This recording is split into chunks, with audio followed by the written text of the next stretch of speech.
maybe it's because of my not necessary familiarity with other open space plans, with other comprehensive plans, but how much of it is supposed to be a snapshot of what is now versus when someone reads this down the line, how much is going to be relevant. So, like some of my comments throughout what I submitted in my comments was that some of the text was dating, and I'm concerned that some of the pictures are also dating. And so I know it's hopefully within our scope that we are going to update our comprehensive plan more regularly than we have in the past. However, if we don't, and we're looking at another lot of years until the next one, some of these pictures that, like, for instance, on page 47, where it shows vacant buildings, or when it talks about the lace factory going into getting renovated right now, that's very dated, and I don't know if that's the intention, and that's what we want to do because we want this to be a more living document, or if it's going to say, oh wow, back in 2014 that building was vacant and now it's not relevant anymore. So I don't know how much of it seems like, just to be cognizant of that when we're putting in photos of like a building that is currently looking decrepit or vacant. I know that we want to be able to show people how we can make improvements, but at the same time, if I was that building owner, I mean, maybe it will inspire me to do better things, but we could look at that same exact building in a year could be much different than it is now. So basically my comment was basically about dating and how this document really, by putting these things in here, it makes it a snapshot of right now. Or maybe that's what the intention is. I'm not sure. I did make a lot of changes in response to your comments on that. There were several that were well taken as far as referring to business names instead of street corners, or just maybe you don't even have to refer to business names. Maybe you could just provide an example. It is correct. I mean, that it's intended to be a living document that changes and continues to evolve. But it is also sort of intended to deal with the issues that are confronting the city now. So I think it does have to be somewhat of a mix. So you can't not show sort of what you're looking to overcome, and some of the plan maps that are going to be inserted here are probably going to start out with a plan, for example, to change land use and where you want to stabilize and where you want to change. And that's going to evolve too over time, because eventually you're going to achieve some of your goals in those areas, and you're going to have to bring your attention elsewhere. As Mr. Doyle indicated, sometimes you have to also prioritize, and those things are going to change also over time. So you're going to have to, right now it might be a lot of investment in Midtown, but maybe in the future we're going to find that we got to invest more in Kankakee or one of the other areas of the city because Midtown is flourishing finally. So it does have to be a weighing and balancing, but I do take your point, and I did try to take a lot of those dating references out wherever I could. We'll include a variety of photos, and I think they add to the flavor of the plan. If you look at the previous plan, there's not a photo in it. You have an opportunity. The draft, the committee said, if you hate that photo, take it out. Take it out. And it also won't even be, some of this will be introduction of charts, introduction of however we can illustrate rather than put text in. That's really what it's about. And I think this committee will have to be comfortable with how that information is projected, because some of those will be substantive. If we put a plan map, for example, you're going to have to be comfortable with what the plan map says before you adopt it and send it to the public for review.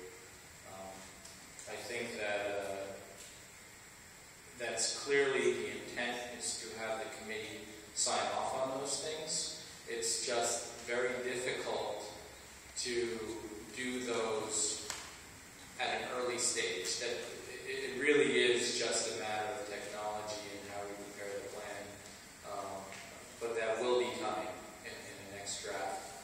One of the things I think we have to talk about is everybody's going to again give us their written comments. But I think that instead of giving it to the consultant, I think it needs to go to the entire committee now, because I think this is where we start getting into the conversation with yourselves. And so if some of you have suggestions and some of you disagree with those suggestions, there needs to be dialogue among the committee so you can come to us with what the committee wants to do here rather than what each member wants to do. And on that note, if you submit them to me, I will certainly circulate them. Whereas before, I would give them to the consultants, and then they can work with them when we receive them. But I think Max's point is well taken. More than happy to share them with the entire committee. I think it's a good way to approach. Max, could you give us a sense where the consultants think, and I'm not so worried about the photos, I'm just more worried about, I shouldn't say worried, just a thought, what your thoughts are in terms of maps, other kinds of graphs, demographics would be one, for example, where your thoughts are in terms of what you're going to put in. Is there going to be a proposed zoning map? Is there not going to be a proposed zoning map as compared to a land use map? No, there will not be a comprehensive plan.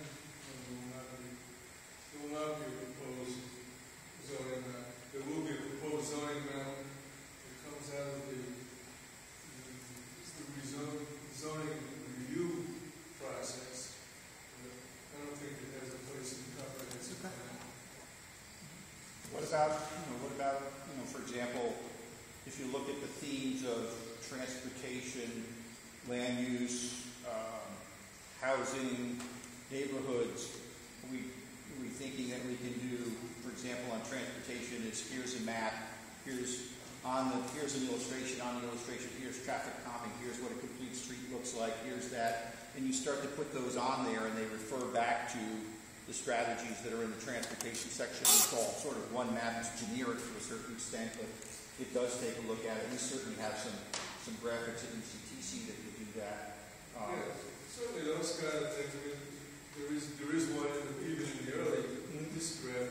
Those kind of things certainly they add interest and they explain visually what the concept is. They work well to the extent that we can put them in without making 100 more pages.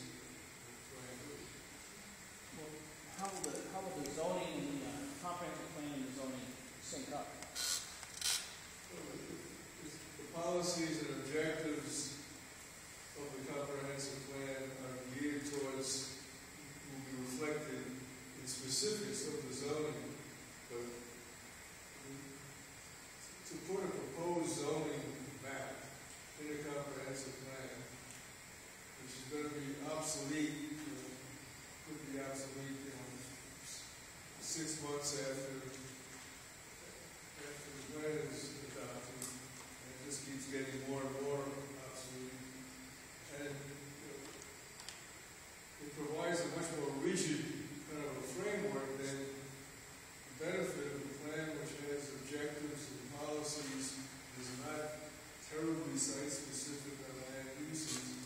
It's an opportunity to adjust to changing conditions, changing objectives, and changing circumstances, as long as they're consistent with the basic policies and objectives of the plan.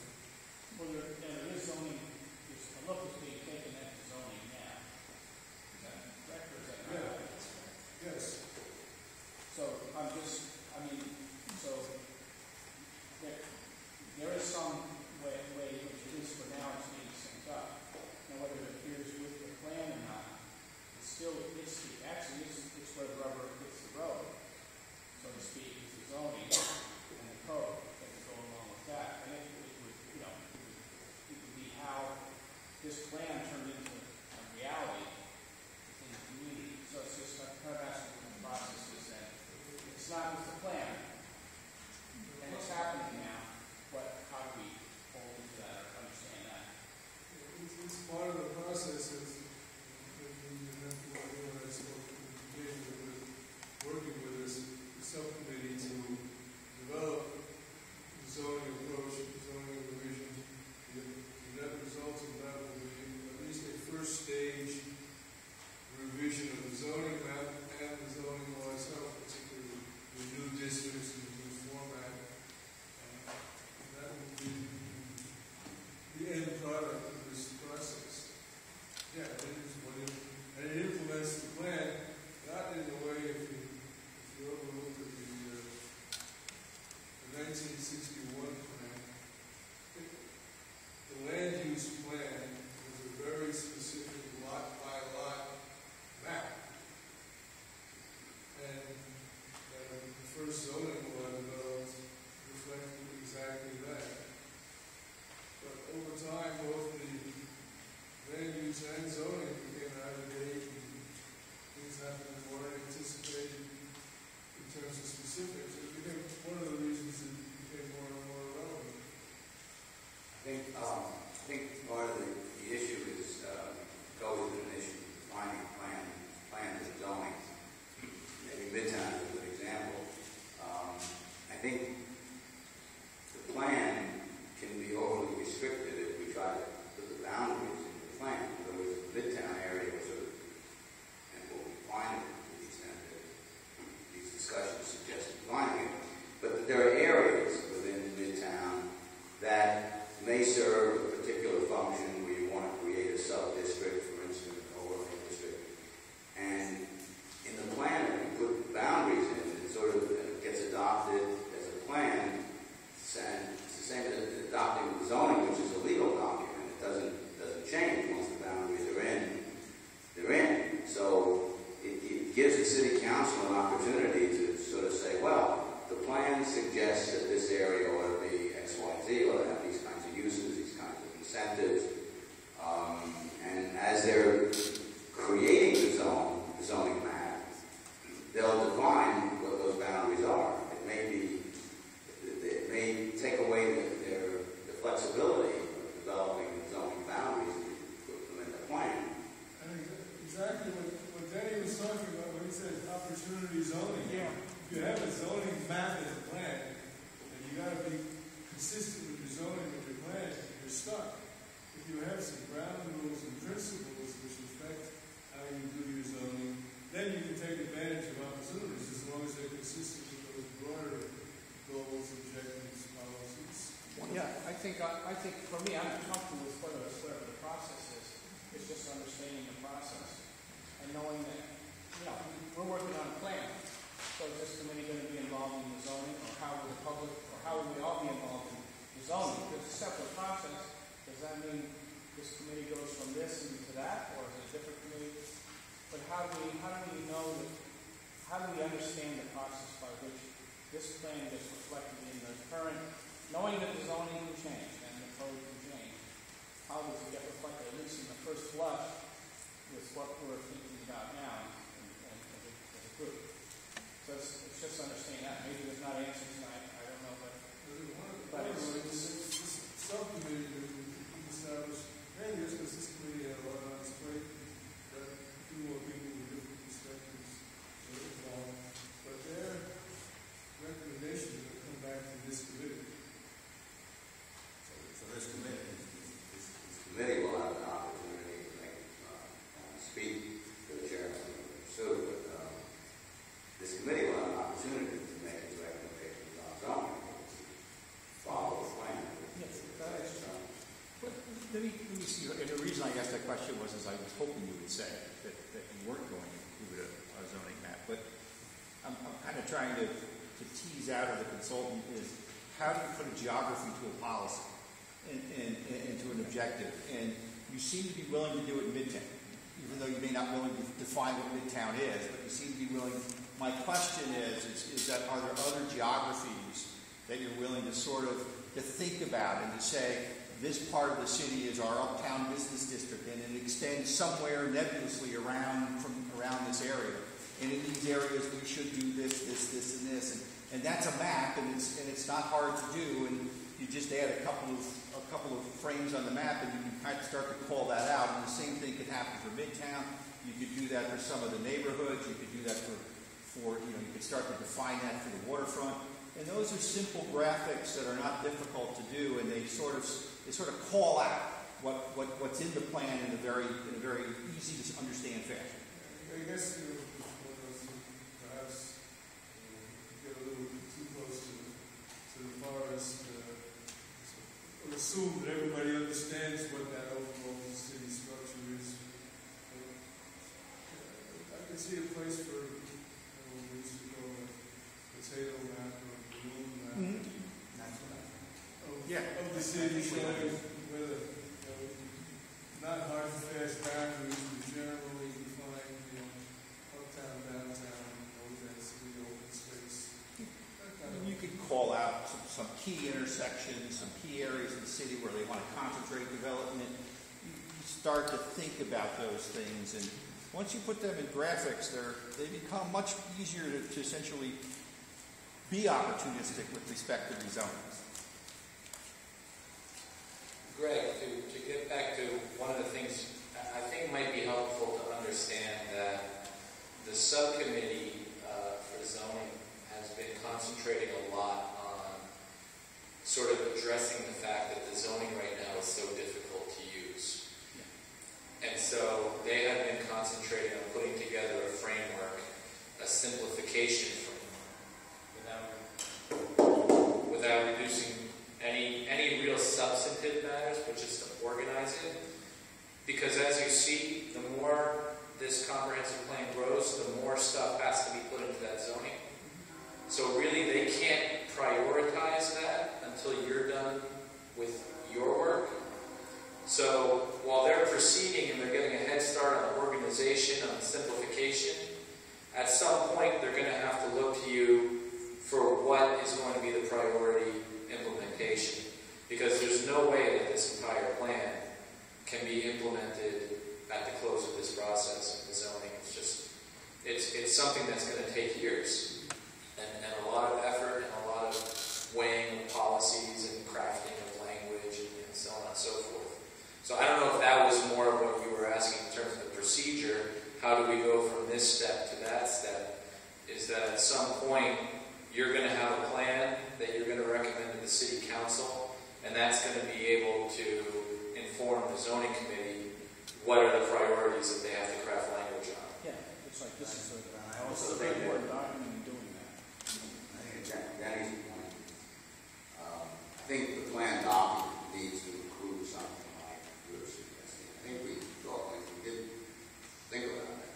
There's a placeholder in it for a generalized land use plan that will identify where the uptown is, where the rondout is, where midtown is, where we talk about stable neighborhoods, where we talk about low density, those type of things. Also, there's a section at the end that we haven't gotten to again because it doesn't make sense to get there until we're done with the meat, which is the prioritization. There is going to be a list of every recommendation in this plan. It's going to assign a principal responsibility to somebody, and it's going to give a time frame, a general time frame, whether it be high priority to be done in the next 3 to 5, 1 to 3 or 3 to 5, whatever we set up, and then 5 to 10, and then 10 to 20 years. So it's going to put everything in a time horizon, and that's going to be something that will make this very easy for the city council to then come back and look and say, we're falling behind on these high priority items, or check them off as they're accomplished. So that's going to be like a complete list table at the end of the document. And are those responsible parties that are going to be listed in that section going to be a member of city staff or necessarily nonprofit organizations that are already involved in that record? It'll depend on the policy. So a lot of them are going to be city council. It's not going to be an individual, it's going to be an entity. A lot of them are going to be the city council. There might be some recommendations here that are really planning board. The committee may want to identify a community committee or somebody to help work on some of these issues and assign those responsibilities. Heritage Area Commission certainly has abilities. There's a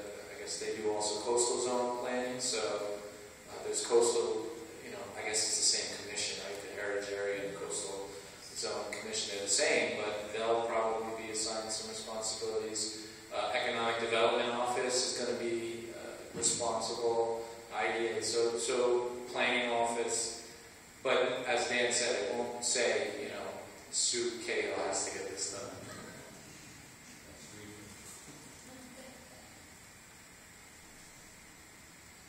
Anyone else? You got anything to say? Yeah, I was just sort of curious about the process. As you were saying that you were going to share comments from everybody with everybody. And I'm just wondering about how onerous that process might get and how much time are we going to spend on reviewing the drafts before we recommend? What do you anticipate? I would hope that we won't spend too much more.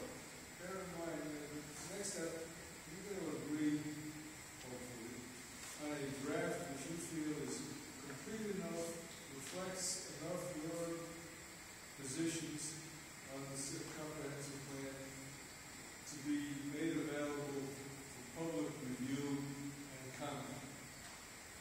This will develop another whole round of responses and possible adjustments based on what comes out of that. But I think we can spend a long time trying to make this document what you and the sitting around this table think is perfect. But once you go out to that public review, you're going to find that the rest of the world may not think so. So, to repeat, I think you want to agree on a document you think is complete enough and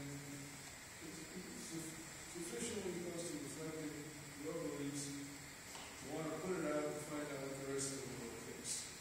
I think that can happen fairly quickly. Kyle brought up a good process, which I agree with wholeheartedly, that I will be sending out an email to the entire committee, advisory committees, liaisons, the consultant team, to get their comments back in by October 3rd. With that, in that email, we'll also say, just hit reply all, and then everyone on the committee will get your comments. So it will be.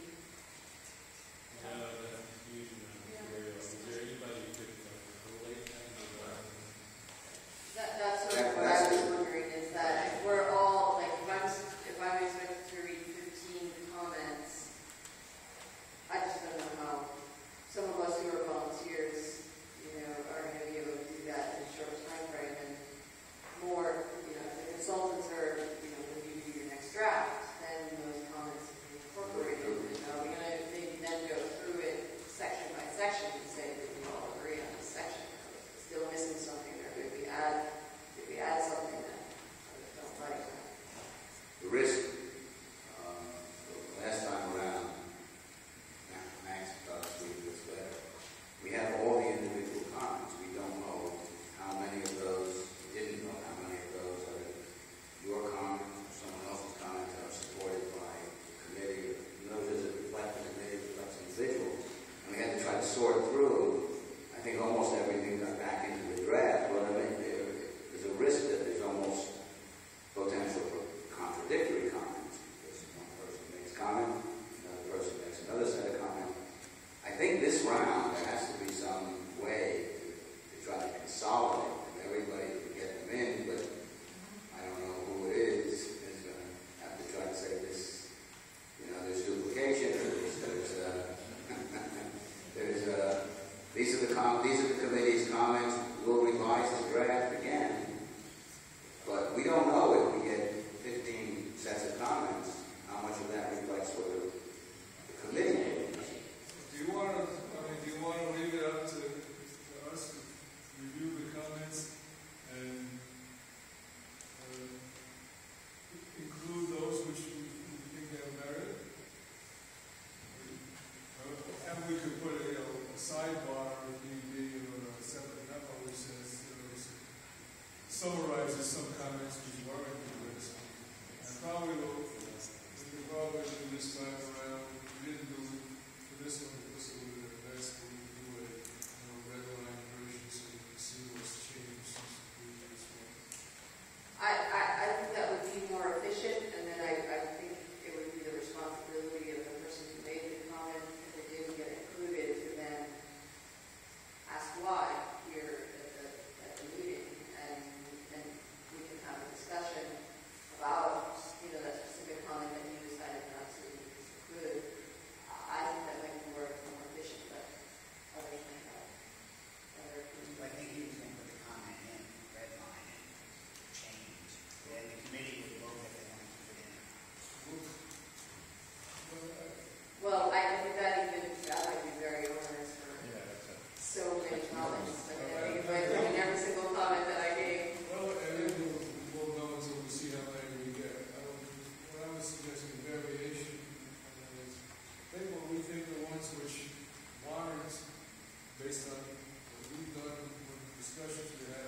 we'll have one section of comments that you agree with that should be included in the document, and then a section that's just, we're not recommending these at this time for this reason. And then when we meet, or whether we do it electronically or when we meet, we agree, yeah, okay, we'll leave these in, we'll take them out, and then they're inserted in the document. I think if maybe if Sue's office can organize all these comments by chapter and subject, because the chapters are already in subjects, so then we'll have a master list by subject, and then I think you guys can probably go through that very quickly, subject by subject. If you have 10 comments on economic development, you can talk out, amongst yourselves your different perspectives, and then come back with us with a refined list. I think that makes... I think what John's suggesting is we take the first cut of evaluating those, like, we think these are good, should be just incorporated, we don't think these warrant inclusion for whatever reason. Then circulate that to the committee can agree with us or modify this. Right. Yeah, I agree that would be a little bit more efficient. And then I'll just try to read everyone's comments. and then ask everybody to submit their comments by chapter. That would make the job a lot easier. Yeah. I mean, Now, what do you mean by chapter? I mean, when I submit comments, I use track changes and the little rows on the side by chapter. I mean, what do you want? that's fine. That's fine. If that order, you want us to say like strategy 10.2.1, we think that this should be, And if you do it, that's the same, the track changes, as you go Yeah. down, you may have comments in multiple sections. So if you do it that way, then we'll be able to call them out. right. Remove duplicative Right. statements, and then we'll organize it all, and then the consultants will take it over. So the easiest would be for all of us to do ours and track changes, and we would just accept it.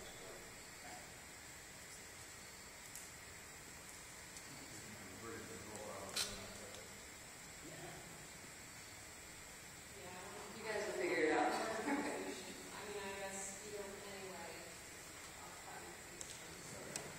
Some of the comments might not...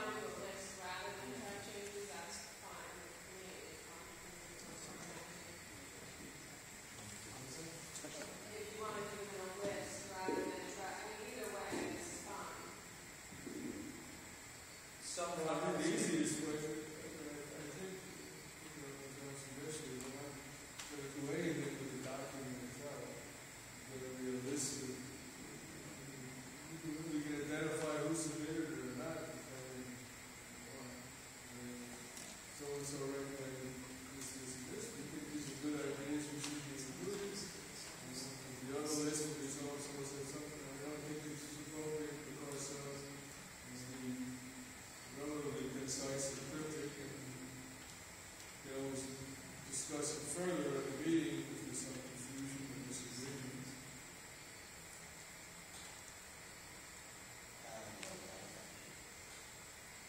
However you want to get it, if I can't figure it out, we will figure it out.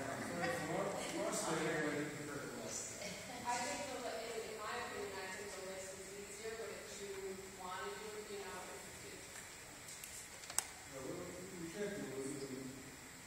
can't do that process by doing the red line.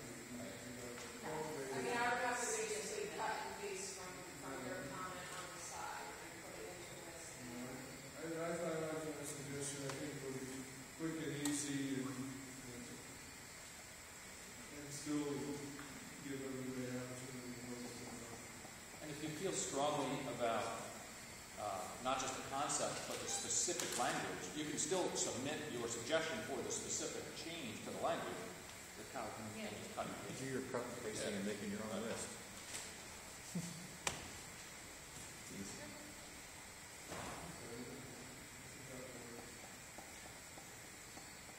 With that,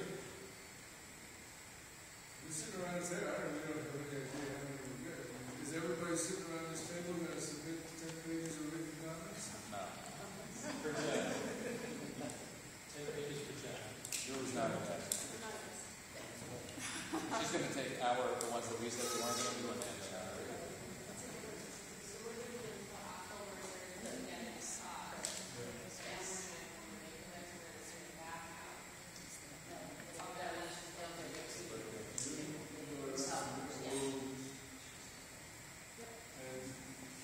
And I think that the sequence, I would hope we could have the next meeting to start the packages by the end of October.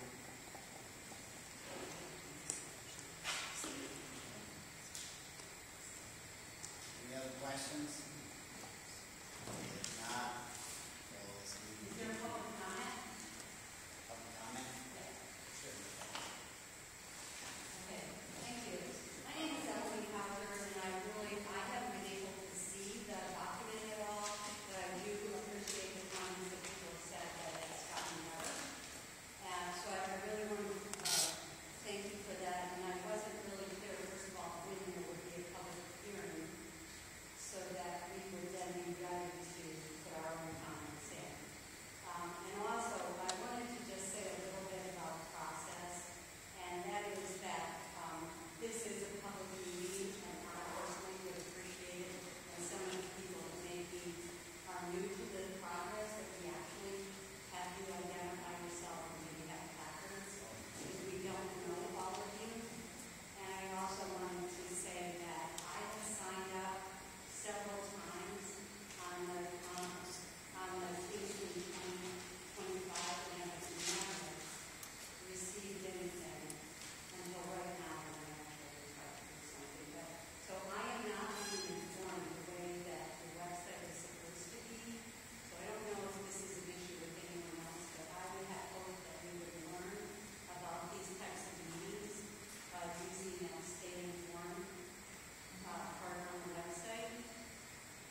actually did go to the CAC website and just look through all of the studies on there. I recognize your name in specific from that habitat study.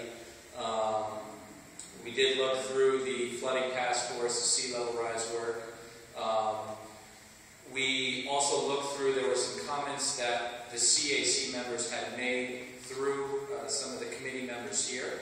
We looked directly at those, and our treatment of it had to be what we sort of could make as our own recommendations based on your work, our understanding of your work. We included it. However, once this committee is happy with it as we have proposed it, then it goes back to the public. And that is going to be another opportunity for you to say, okay, I see you included this or that, but you didn't, I really feel like you needed to include, some other policy. You tell this committee that at that point, and then they as a body will decide. Because it's not fair for the consultant to make decisions for the city. It's really up to the steering committee to make the decisions. So we've already incorporated everything that we believe, there weren't competing interests, there weren't, there wasn't a lot of discussion that had to be had about some of the recommendations. They just make a lot of sense. They were put in right away. But there will be an opportunity for some that might have to be balanced with maybe some economic development concerns. There are studies that have competing strategies. I always bring up the local waterfront revitalization plan has recommendations for Island Dock that are not consistent with your task force recommendation on the sea level rise. So there has to be some discussion about that. And so when we get to that point with the public, then those comments that have already been submitted, frankly, will also be discussed in this meeting. Yeah, totally understandable. I appreciate that. What, just for our purposes, it doesn't matter either what we do in later October, November, or have an idea of the time frame, or is it just too far to tell right now? Not in. One would hope by the end of the year. Okay. Very thanks. Like I said, Anyone else? This meeting adjourned. Thanks everyone for coming.